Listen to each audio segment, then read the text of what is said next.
जो स्त्री शादी के पहले किसी पुरुष का स्पर्श कर ले उसे कुलटा कहते हैं। क्या कहते हैं?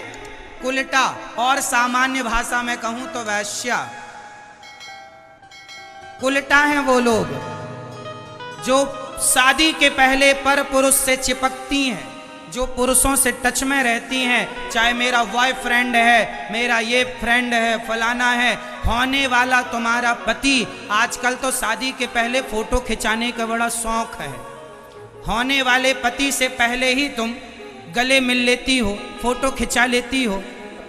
शादी की अभी तुम्हारी शादी नहीं हुई, कैसे मान लिया जाएगा कि वो तुम्हारा पति है? तो उस मर्द से तुम चिपक रही हो, क्या ये शास्त्रोक्त सही है? ये लक्षण किसी वैश्या के हो सकते हैं, एक पतिव्रता नारी के ये लक्षण नहीं है। वो तो शादी के विवाह जिस पुरुष को देखती है मरते दम तक उसे भगवान मानकर पूजती है। ये कल्चर है हमारा। ये जो फैशन के नाम पर, फोटो सेशन के नाम पर आप लोग जो उल्टी सीधी फोटो खिंचवा कर और फिर शादी में कटआउट बाहर लगवा देते हैं, ये केवल अमर्यादित अव्यवस्था है समाज की। माँ बाप भी मूर्ख हैं, बेटियां मूर्ख नहीं हैं। बेटियों का क्या कसूर है? माँ बाप ही जा फोटो खिंचवा, चिपक के खिंचवाना। समाज में जेठ है, ससुर है, सारी दुनिया देखती है, तुम्हें लाज नहीं आती? जरा जरा से कपड़े पहन के तुम फोटो खिंचवा लेती हो। कितनी अव्यवस्था फैला दी फैशन के नाम पर साहब, कितनी अव्यवस्था फैला दी। आपको अच्छा लगे तो लगे, हम रोकने तो आएंगे नहीं आपको, पर जो उचित है वो तो कहना ही पड़ेगा। एक पतिव्रता नारी वो है, अच्छा बताओ, जिससे आपका विवाह होना है। आप कहती हो ये तो मेरा होने वाला पति है ना, पति तो नहीं हुआ ना?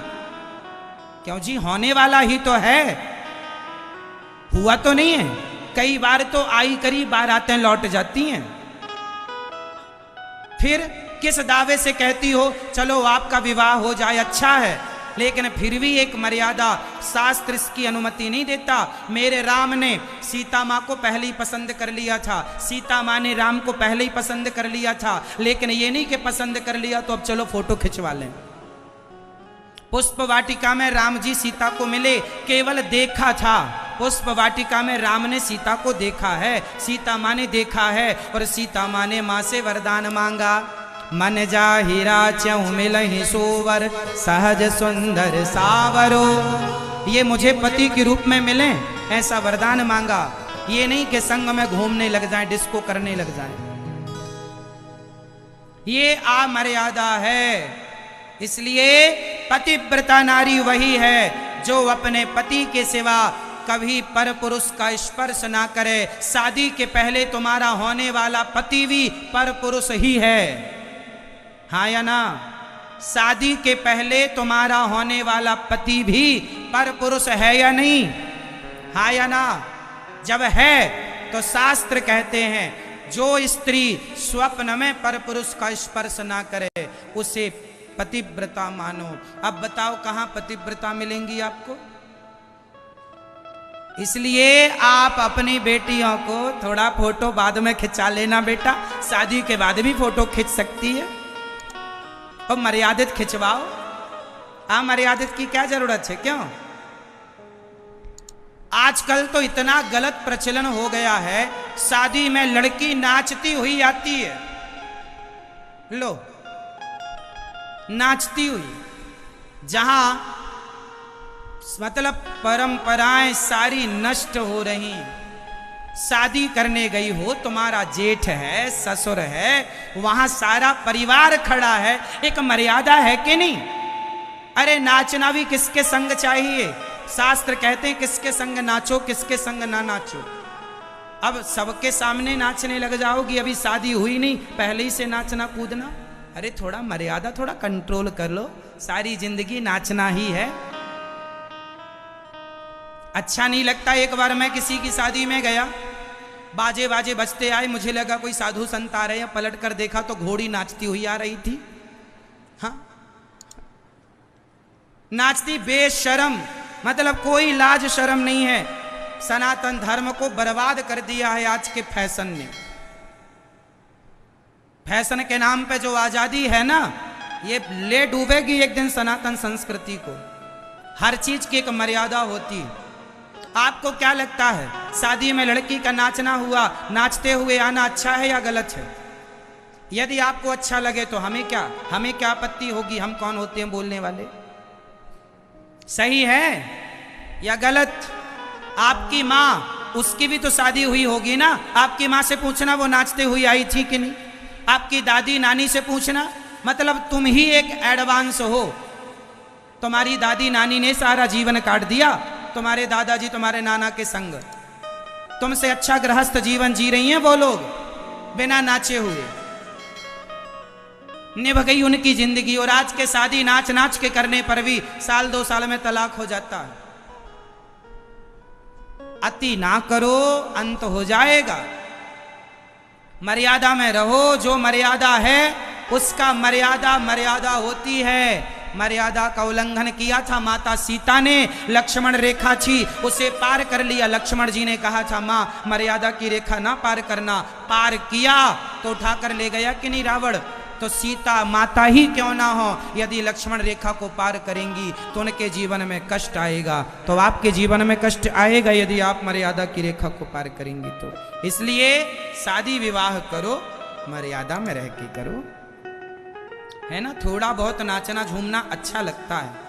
हमारे यहाँ कैसे नाचा जाता है, जब लड़की के घर में हल्दी होती है ना तो लड़की नाचती है, लड़का भी नाच के दोस्त सखी सहेला सब नचा देते हैं, है ना। तो हल्दी में नाचो, तेल में नाचो, मंडप में नाचो। अब दूल्हे के आगे, जेठ के आगे, जमाने के आगे नाचने से क्या होगा? क्यों मैया? इसलिए पर स्त्री कौन? जो पति के सिवा पर पुरुष को सपने में ना देखे उसे पतिव्रता मानो। ऐसी पतिव्रता अनुसुईया जी थी जिनके आगे ब्रह्मा विष्णु महेश आए तो उन्हें बच्चा बनाकर दूध पिलाया था मां अनुसुईया ने। अरे पतिव्रता नारी में इतनी ताकत होती है। सती सावित्री के पति को यमराज सत्यवान को लेकर चले गए, यमराज के पास से लेकर के आ गई। ये पतिव्रता नारी का पावर होता है, यमराज को भी पछाड़ देती है। ये पतिव्रता नारी का आचरण होता है। लेकिन आज स्त्रियां, कुछ स्त्रियां ऐसी होती हैं जो अपने पति को छोड़ के पड़ोसी को ताक झांक करती रहती हैं। क्या आचरण है ये? क्या लक्षण है ये? इसलिए एक पतिव्रत रहे जगत में, सब व्रत हैं बेकार। बिन पतिव्रत के नारी का तो जीवन है बेकार। सूना पति बिना संसार। पति ही ब्रह्मा। अब ध्यान देंगी पति कौन है? पति ही ब्रह्मा, पति ही विष्णु, पति नरवदाधार।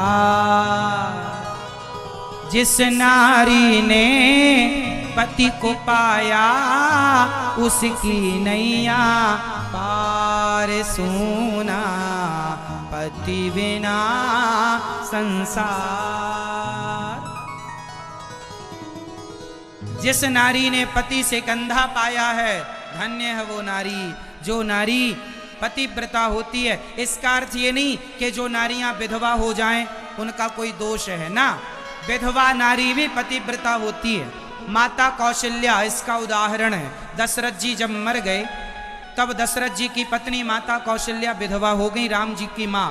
तो माता कौशल्या विधवा थी तो वो बड़ी पतिव्रता थी। पतिव्रता नारी उसे कहते हैं जो पति के ना रहने पर जो परमेश्वर से संबंध जोड़ लेती है, वो पतिव्रता नारी होती है।